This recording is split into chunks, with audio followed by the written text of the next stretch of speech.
नमस्कार दोस्तों, स्वागत है आप सभी का आज के मुख्य समाचार के इस वीडियो में। जी हां दोस्तों, मोदी सरकार की तरफ से बड़ी और महत्वपूर्ण खबर की अपडेट निकल कर आ रही है, जिसकी सटीक जानकारी हम आपको इस वीडियो में देंगे। बस आप इस वीडियो के साथ अंत तक बने रहिए। लेकिन उससे पहले आपसे एक छोटी सी रिक्वेस्ट है कि मुझे इस वीडियो को बनाने में बहुत मेहनत लगती है, तो इस मेहनत के लिए वीडियो पर एक लाइक जरूर कीजिएगा। साथ ही वीडियो के नीचे दिए गए इस लाल बटन को दबाकर चैनल को सब्सक्राइब कीजिए और घंटी को भी दबाइए, ताकि आपको दिन भर की बड़ी खबरों की जानकारी लगातार मिलती रहे। तो चलिए दोस्तों, एक एक करके सभी बड़ी खबरों के बारे में जान लेते हैं। तो दोस्तों, आज की पहली बड़ी खबर की अपडेट की बात करें तो अब युद्ध होगा, बातचीत से नहीं मान रहा चीन। LAC पर 60,000 सैनिक किए तैनात। जी हां, पूर्वी लद्दाख में 5 महीने से जारी गतिरोध के बीच अमेरिकी विदेश मंत्री माइक पोम्पियो ने बड़ा दावा किया है। उन्होंने कहा है कि चीन ने भारत की उत्तरी सीमा पर 60,000 सैनिक तैनात किए हैं। साथ ही पोम्पियो ने चीन के खराब बर्ताव और क्वाड समूह के देशों के लिए नजर आ रहे खतरों को लेकर चीन की कम्युनिस्ट पार्टी की सरकार की खिंचाई की। उन्होंने कहा कि भारत, ऑस्ट्रेलिया, जापान और अमेरिका को चीन की ओर से पेश खतरों से जुड़े वास्तविक जोखिम हैं। इधर अमेरिका के राष्ट्रीय सुरक्षा सलाहकार ने कहा है कि भारत से लगती सीमा पर ताकत के बल पर नियंत्रण करने की चीन की कोशिश उनकी विस्तारवादी आक्रामकता का हिस्सा है। ये कबूलने का वक्त आ गया है कि बातचीत से चीन अपना आक्रामक रुख नहीं बदलने वाला है। इधर चीन के रवैये को देखते हुए भारत भी अलर्ट है। भारतीय सेना LAC पर पूरी सतर्कता बरत रही है। भारतीय वायुसेना चीन से निपटने के लिए अपनी तैयारी में जुट गई है। और अगली बड़ी खबर की बात करें तो पोस्ट ऑफिस सेविंग अकाउंट से आज से लागू हो गए नए नियम। मिनिमम बैलेंस न होने पर रोजाना कटेंगे 100 रुपए। जी हां, अगर आपका भी सेविंग अकाउंट पोस्ट ऑफिस में है तो खबर आपके लिए बेहतर जरूरी है। आज से पोस्ट ऑफिस सेविंग अकाउंट में मिनिमम बैलेंस बनाए रखने से जुड़ा नियम बदल गया है। अब ग्राहकों को सेविंग अकाउंट में मिनिमम बैलेंस 500 रुपए रखना होगा अनिवार्य। अगर आप ऐसा नहीं करते हैं तो 100 रुपए रोजाना शुल्क काटा जाएगा और शेष राशि 0 हो जाएगी, जिससे आपका खाता भी बंद हो सकता है। इंडिया पोस्ट ने अपने आधिकारिक ट्विटर हैंडल से ट्वीट कर इस बात की जानकारी दी है। ट्वीट में कहा गया है कि नए नियम के तहत ग्राहकों को पोस्ट ऑफिस सेविंग अकाउंट में आज से 500 रुपए का मिनिमम बैलेंस रखना जरूरी होगा। अगर ग्राहकों को खाते में मिनिमम बैलेंस नहीं होगा तो मेंटेनेंस चार्ज के तौर पर रोजाना 100 रुपए देने होंगे। और अगली बड़ी खबर की बात करें तो सरकार का नया नियम, निर्यात के लिए दूध व दुग्ध उत्पादों की होगी कड़ी जांच। जी हां, दूध और दूध उत्पादों के निर्यातों को निर्यात गुणवत्ता मानकों को लेकर सरकारी एजेंसी से प्रमाण पत्र प्राप्त होना होगा। वाणिज्य मंत्रालय के एक आदेश के अनुसार उसने ये भी अधिसूचित किया है कि दूध और दूध उत्पादों का निर्यात गुणवत्ता नियंत्रण या जांच अथवा दोनों पर निर्भर करेगा। ये उन मामलों में लागू होगा जहां आयातक देशों को इस प्रकार के निर्यात प्रमाण पत्र की जरूरत है। मंत्रालय द्वारा अधिसूचित नियमों के अनुसार दूध और दूध उत्पाद अगर मानदंडों का अनुपालन नहीं करते हैं तो उनके निर्यात के प्रतिबंध किया जाएगा। यानी कि अब दूध से बने प्रोडक्ट की गुणवत्ता अच्छी नहीं होगी तो उस पर तुरंत प्रभाव से रोक लगा दिया जाएगा। इसके लिए केंद्र सरकार अलग से जांच एजेंसियों का गठन करेगी। और अगली बड़ी खबर की बात करें तो बदल गया आपका आधार कार्ड। अब ATM कार्ड की तरह बनेगा नया आधार कार्ड। जी हाँ, आज के समय में आधार कार्ड हर किसी के लिए कई मायनों में एक जरूरी डॉक्यूमेंट हो गया है। कई सरकारी स्कीम से लेकर स्कूलों में बच्चों के एडमिशन तक के लिए आधार कार्ड मांगा जाता है। इसके अलावा आधार कार्ड को पहचान पत्र के लिए तो इस्तेमाल किया जाता है। पहले आधार कार्ड पोस्ट के जरिए भेजा जाता था, लेकिन अब आपको आधार कार्ड एक नए अवतार में देखने को मिलेगा। इस नए तरह के आधार की सबसे खास बात होगी कि अब रखरखाव में के लिहाज से ये बेहद सहूलियत भरा होगा। आधार बनाने वाली संस्था UIDAI ने इस बारे में जानकारी दी है। उदय ने जानकारी दी है कि अब आधार कार्ड को पॉलीविनाइल क्लोराइड यानी PVC कार्ड पर प्रिंट किया जा सकता है। ये कार्ड आपके ATM या डेबिट कार्ड की तरह आसानी से वॉलेट में आ जाएगा। साथ ही इसे जल्द खराब होने की भी चिंता नहीं होगी।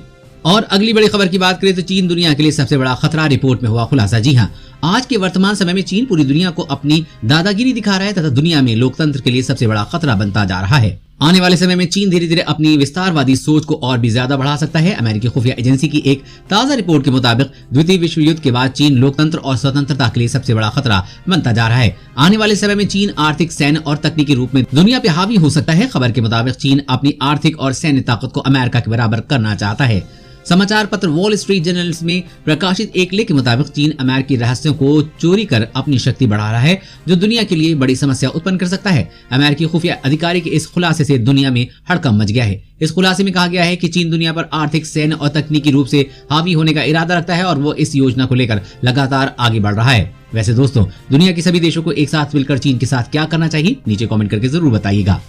और अगली बड़ी खबर की बात करें तो सावधान हो जाएं, फर्जी वेबसाइट बनाकर रेल यात्रियों को चूना लगा रहे हैं दलाल। जी हां, देश में कम ट्रेनें चलने से स्पेशल ट्रेनों में लंबी वेटिंग लिस्ट है। ऐसे में कुछ दलाल इसका फायदा उठाकर रेल यात्रियों को ठग रहे हैं। एक ही आईडी से कई टिकट निकालकर उनका मनमाना दाम वसूला जा रहा है। इसके अलावा दलालों ने एक नया तरीका भी इजाद किया है कि रेलवे या IRCTC के अधिक पोर्टल से मिलती जुलती वेबसाइट बनाकर लोगों को चूना लगाया जा रहा है। RPF के मुताबिक एक सप्ताह में ऐसे 8 फर्जी पोर्टल पकड़े गए हैं। गजब ये है कि ये फर्जी पोर्टल अधिकृत पोर्टल से कुछ तेज कार करते हैं, जिसका सहारा लेकर दलालों का धंधा फल फूल रहा है। इन पोर्टल पर आपसे पैसे लेने के बाद भी आपको टिकट नहीं दी जाती और आपसे पैसा लेने के बाद कहा जाता है कि आपकी टिकट मेल आईडी पर 24 घंटे के अंदर भेज दी जाएगी, लेकिन 24 घंटे के बाद भी टिकट नहीं मिलता है, क्योंकि वो रेलवे की वेबसाइट न होकर फर्जी वेबसाइट है और इस तरह से लोगों को बेवकूफ बनाकर रेलवे के नाम से ठगा जा रहा है। आप भी इस जैसे फर्जी वेबसाइट से सावधान रहें। और अगली बड़ी खबर की बात करें तो कोरोना वैक्सीन के ट्रायल पर लगी रोक, दिखने लगा था HIV इन्फेक्शन। जी हाँ, विश्वव्यापी महामारी कोरोना वायरस का कहर अभी पूरी दुनिया पे जारी है, तो वहीं इससे बचाव के लिए कई देश वैक्सीन बनाने में जुटे हुए हैं। इसी बीच खबर आई है कि ऑस्ट्रेलिया में कोरोना वायरस की रोकथाम के लिए विकसित किया जा रहा टीके का क्लिनिकल ट्रायल बंद कर दिया गया है। दरअसल परीक्षण में भाग लेने वाले वॉलंटियर्स जांच में HIV संक्रमित दिख रहे थे, जबकि वो वास्तव में इससे संक्रमित नहीं थे। क्वींसलैंड विश्वविद्यालय और बायोटेक कंपनी CSL द्वारा विकसित किया जा रहे कोविड-19 टीके का काम बंद कर दिया गया है। ऑस्ट्रेलिया ने टीके की 5.1 करोड़ खुराक खरीदने के लिए 4 टीका निर्माताओं से करार किया है। ये कंपनी भी उनमें से एक थी। CSL ने एक बयान में कहा है कि परीक्षण में भाग लेने वाले 216 प्रतिभागियों में कोई गंभीर प्रतिकूल असर देखने को नहीं मिला और स्वास्थ्य की रक्षा के लिए टीके में बेहतर उपाय किए गए थे। हालांकि परीक्षण के परिणाम से पता चला है कि टीके से बनी एंटीबॉडीज के कारण प्रतिभागियों में HIV संक्रमण के गलत नतीजे आने लगे थे, जिसके बाद परीक्षण को रोक दिया गया है। और अगली बड़ी खबर की बात करें तो दुनिया में बेदखल हो रहा है चीन। भारत में आ रही है 300 विदेशी कंपनियां। जी हाँ, कोरोना फैलाने को लेकर चीन पूरी दुनिया में बेदखल होता जा रहा है। America, Japan, Britain, Germany, France के बाद अब ऑस्ट्रेलिया भी चीन से नाराज हो गया है, जिसका असर यहाँ की कंपनियों पर दिखाई देने लगा है। यहाँ की 300 से ज्यादा कंपनियां जो चीन में थी अब भारत आना चाहती हैं। आपको बता दें कि केंद्रीय सड़क और परिवहन मंत्री ने कहा कि जैसे जैसे दुनिया चीन से कट रही है, ये भारत के लिए लाभदायक होगा। उन्होंने कहा कि ये भारत के लिए विदेशी कंपनियों के साथ मिलकर काम करने का सही समय है। जापान पहले ही कोरोना वायरस के प्रसार के बाद चीन के खिलाफ नकारात्मक भावनाएं भड़काने के बाद वहां से व्यापार हटाने के लिए $2 बिलियन यानी कि करीब 14,000 करोड़ रुपए से ज्यादा के फंड की घोषणा कर चुका है। साथ ही भारत सरकार देश में विदेशी निवेश को आकर्षित करने के लिए काम कर रही है और इसका असर भी देखने को मिल रहा है, क्योंकि 300 से ज्यादा कंपनियां चीन को छोड़कर भारत आ रही हैं। और अगली बड़ी खबर की बात करें तो कोविड-19 वैक्सीन और हेल्थ सिस्टम पर 80,000 करोड़ रुपए खर्च करने का ऐलान कर सकती है सरकार। जी हाँ, बजट 2020-21 में कोविड-19 वैक्सीन की खरीद, स्टोरेज, ट्रांसपोर्टेशन और डिस्ट्रीब्यूशन के लिए विशेष ऐलान हो सकता है। साथ ही देश के पब्लिक हेल्थ सिस्टम के लिए भी विशेष बजट का प्रावधान हो सकता है। एक एक्सक्लूसिव रिपोर्ट में सरकारी सूत्रों के हवाले से इस बारे में जानकारी दी गई है। सूत्रों का कहना है कि ये रकम करीब 80,000 करोड़ रुपए तक की हो सकती है।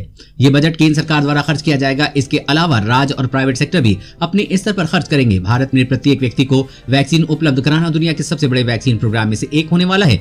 वित्त मंत्री निर्मला सीतारमण ने 1 फरवरी 2021 को अगला बजट पेश करेंगी। इस रिपोर्ट में कहा गया है कि मोदी सरकार हेल्थ सेक्टर में सुधार के लिए 15वें वित्त आयोग की सिफारिश को भी मान चुकी है। बजट के साथ इन सिफारिशों के बारे में भी जानकारी दी गई है। कहा जा रहा है कि हेल्थ सेक्टर पर होने वाला ये खर्च देश की GDP के आधार पर पहले से तय हिस्सेदारी के मुकाबले में 2 गुना होगा। और अगली बड़ी खबर की बात करें तो रिटायरमेंट नियमों में होगा बदलाव, मोदी सरकार ने किया आदेश। जी हां, रिटायरमेंट को लेकर मोदी सरकार बड़ा फैसला लेने जा रही है। इस फैसले से लाखों कर्मचारियों को फायदा हो सकता है। मिली जानकारी के मुताबिक सरकार सेना के जवानों और अधिकारियों के रिटायरमेंट की उम्र बढ़ाने पर विचार कर रही है। खबर के अनुसार रक्षा मंत्रालय सेना में अति कुशल लोगों को लंबे समय तक साथ रखने की नीति पर काम कर रही है। कुछ जल्द इसको लेकर आदेश जारी किया जा सकता है। इस बदलाव से कर्मचारियों में काफी लाभ पहुंच सकता है।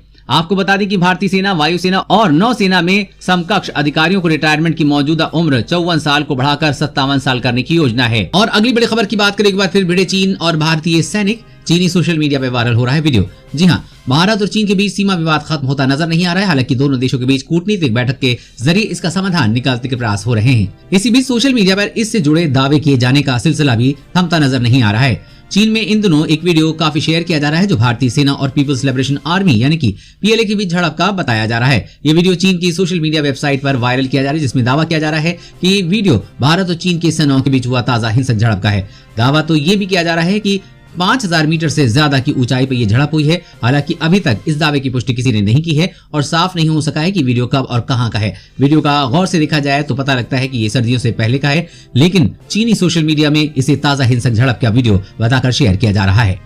और अगली बड़ी खबर की बात करें तो जनधन अकाउंट को तुरंत करें आधार कार्ड से लिंक, वरना होगा 1.30 लाख रुपए का नुकसान। जी हां, यदि आपके पास जनधन खाता है और वो आधार से जुड़ा नहीं है तो आप बेहद नुकसान में हो सकते हैं। वित्त मंत्री निर्मला सीतारमण ने बैंकों से ये सुनिश्चित करने को कहा है कि 31 मार्च 2021 तक सभी बैंक अकाउंट को ग्राहकों के आधार नंबर से जोड़ लिया जाए। अगर आपने अभी तक अपने अकाउंट से आधार लिंक नहीं किया है तो जल्द करा लें, नहीं तो आपको 1.30 तक का बड़ा नुकसान झेलना पड़ सकता है। जानकारी के मुताबिक इस अकाउंट में ग्राहकों को रुपए डेबिट कार्ड दिया जाता है, जिससे 1 लाख रुपए का एक्सीडेंट इंश्योरेंस मिलता है। लेकिन अगर आप अपने अकाउंट को आधार से लिंक नहीं करेंगे तो आपको ये बेनिफिट नहीं मिलेगा, जिससे आपको 1 लाख रुपए का नुकसान होगा। इसके अलावा इस अकाउंट पर आपको 30,000 रुपए के एक्सीडेंटल डेथ इंश्योरेंस कवर भी मिलता है, जो बैंक अकाउंट से आधार लिंक होने पर ही मिलता है। अगर आपने अभी तक अपने जनधन खाते को आधार कार्ड से लिंक नहीं किया है तो तुरंत लाभ लेने के लिए आज ही आधार कार्ड को लिंक करें।